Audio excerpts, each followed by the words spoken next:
Bismillahirrahmanirrahim. Assalamualaikum warahmatullahi wabarakatuh. Tuan-tuan, puan-puan, saudara-saudari sekalian. 9 hari bulan Mei ialah ulang tahun yang kedua bagi perubahan yang amat ketara yang berlaku di negara kita. Iaitu pada 9 hari bulan Mei tahun 2018 berlakulah pertukaran kerajaan buat kali pertamanya dalam sejarah negara. Sebelum itu tidak ada pertukaran kerajaan selama 60 tahun. Tetapi pada hari itu Parti Barisan Nasional kalah dan diganti dengan Pakatan Harapan.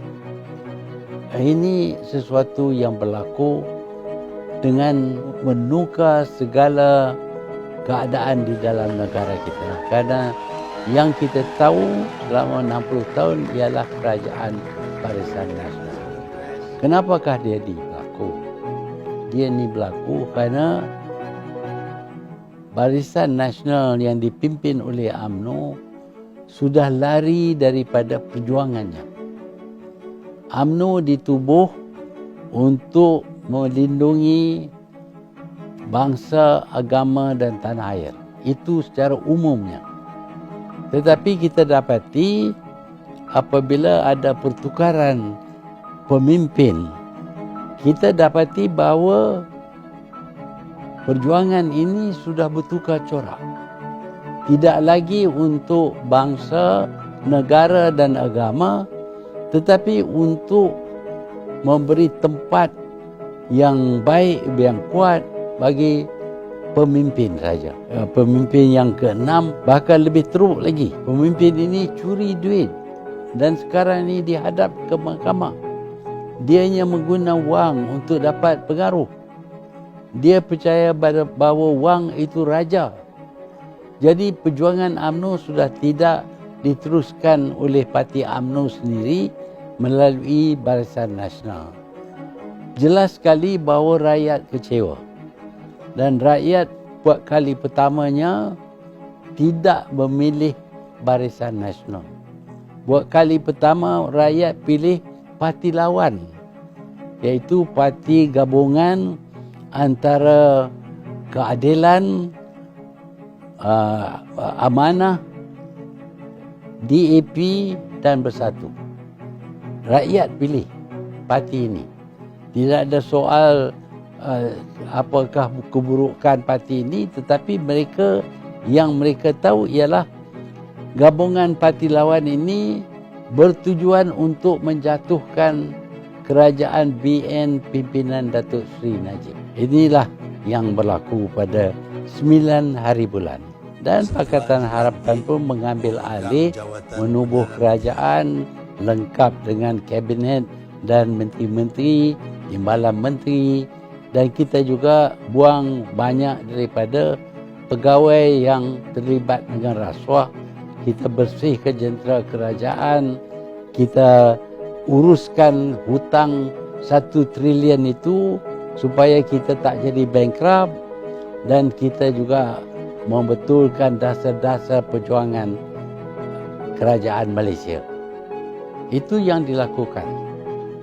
Tetapi dalam pada itu, apabila Najib dihadapkan ke mahkamah, dituduh dengan berpuluh tuduhan kesalahan. Tetapi walaupun dia ada kes yang perlu dia jawab, tetapi mahkamah membenarkan dia ikat bil dengan bayaran saya ingat 1 million, dan dia bebas ke mana-mana. Dia bebas berjalan, berucap, kempen dan sebagainya. Tak ada satu sekatan pun terhadap dirinya selain daripada tidak boleh keluar daripada negara. Dia mesti ada dalam negara. Ini layanan ini berlainan daripada apa yang dikenakan kepada orang-orang yang ditangkap di zaman Najib. Syafi'i Abdal, seorang daripada bekas menteri ditangkap dan dipaksa memakai baju oranye dan terpaksa tidur dalam lokap atas lantai. 8 hari dia tidur atas lantai. Akhirnya tidak ada tuduhan apapun. Ditangkap begitu saja.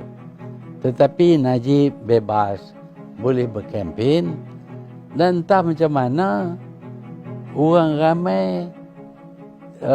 percaya apa yang diperkatakan oleh Najib, iaitu dia adalah bos, dia adalah pemimpin, dan pemimpin boleh buat saja.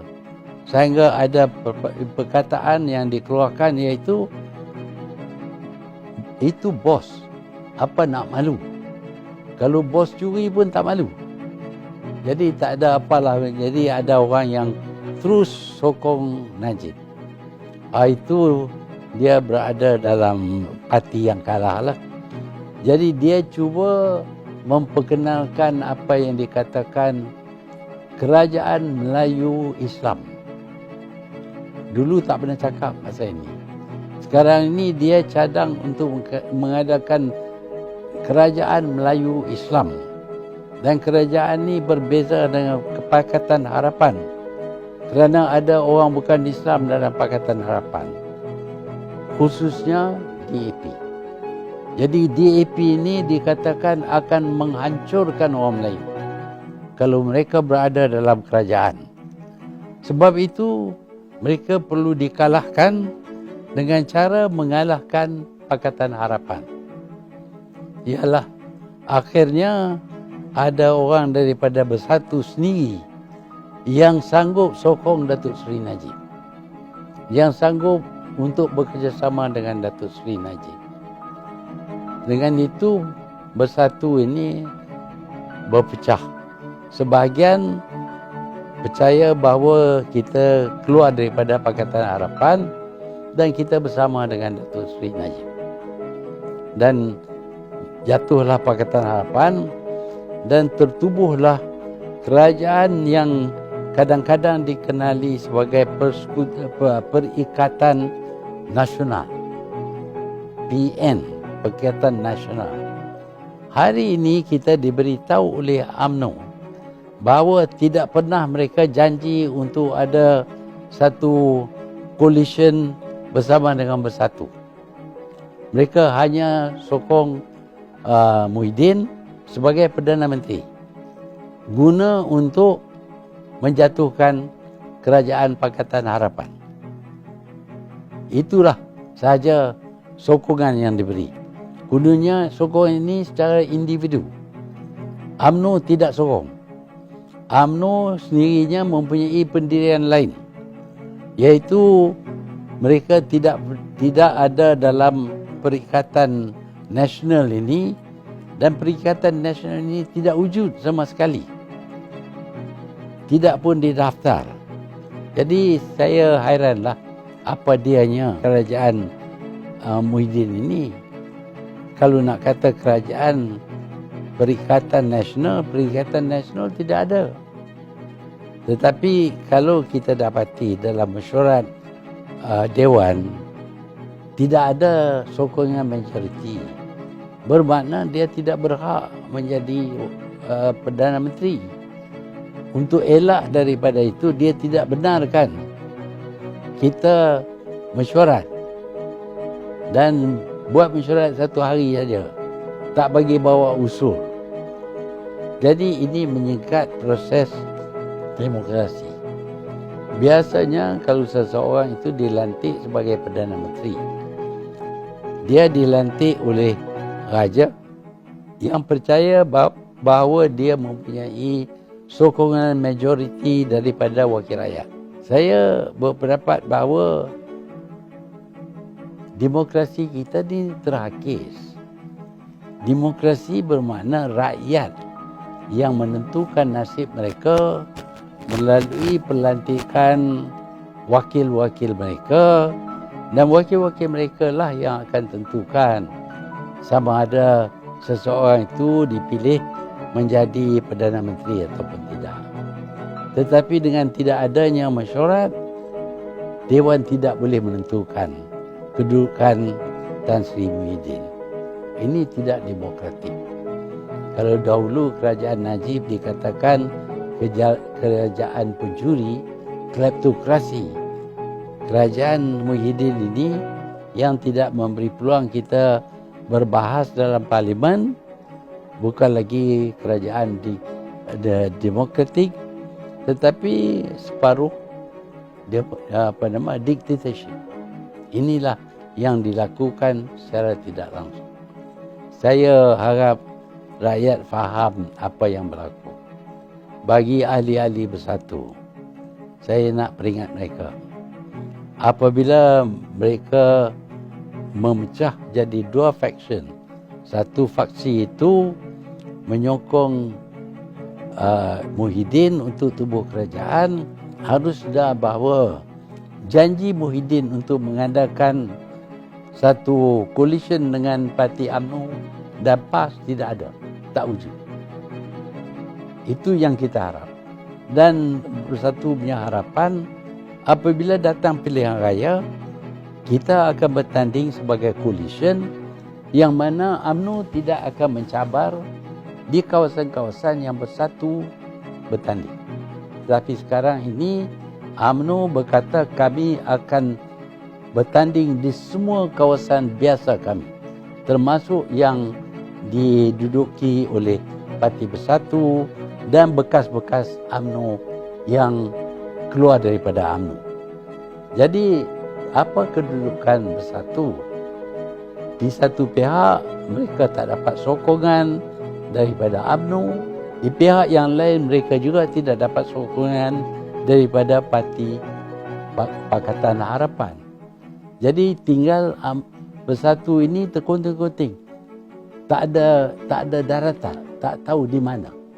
Dan sudah tentu jika ada pilihan raya, tak mungkin Bersatu kekal pun. Besar kemungkinan Bersatu akan kalah teruk. Dan harapan orang Melayu untuk menggantikan UMNO dengan parti Melayu yang lain akan hilang. Kita harus ingat, kita tubuh Bersatu bukan sebagai parti campuran seperti yang parti-parti yang lain.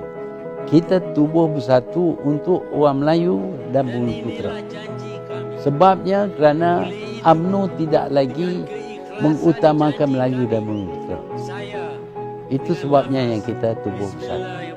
Dan kalau kita hapuskan Bersatu, dan ini besar kemungkinan kerana tindakan UMNO, maka akan hilanglah Parti Melayu yang berhasrat untuk berjuang untuk bangsa, untuk negara, untuk agama. Kerana UMNO tidak lagi. UMNO berjuang sekarang ini untuk menyelamatkan Datuk Seri Najib. Itu saja. Tetapi kita terjebak kerana tidak diberitahu bahawa sebenarnya tidak ada perikatan. Saya harap pada hari ulang tahun yang kedua ini, ahli-ahli Bersatu fikir dengan mendalam. Apakah sebabnya mereka menyertai Bersatu? Mereka menyertai Bersatu kerana mereka sudah tidak percaya lagi kepada UMNO. Tetapi sekarang ini mereka dirangkum masuk dengan cara yang tidak betul, dengan penipuan, supaya UMNO sekarang ini menjadi sebahagian daripada kerajaan dengan pengaruh-pengaruh tertentu. Inilah yang sedang berlaku, dan pada 9 hari bulan Mei ini, fikir-fikirlah dengan mendalam. Ya, kita patut setia kepada orang itu dan orang ini, tetapi jangan setia kepada pemimpin saja. Tentukan pemimpin itu berjuang untuk bangsa, untuk negara, untuk agama. Baru kita boleh setia kepada mereka. Orang yang berjuang untuk dirinya, orang yang curi duit, berbilion-bilion ringgit, orang yang terlibat dengan bermacam jenis jenayah yang menyalahgunakan kuasa, walaupun dianya daripada parti kita, dia pemimpin parti kita, tetapi janganlah kita rosakkan diri kita dengan menerima dan kesetiaan kepada orang ini. Sekian.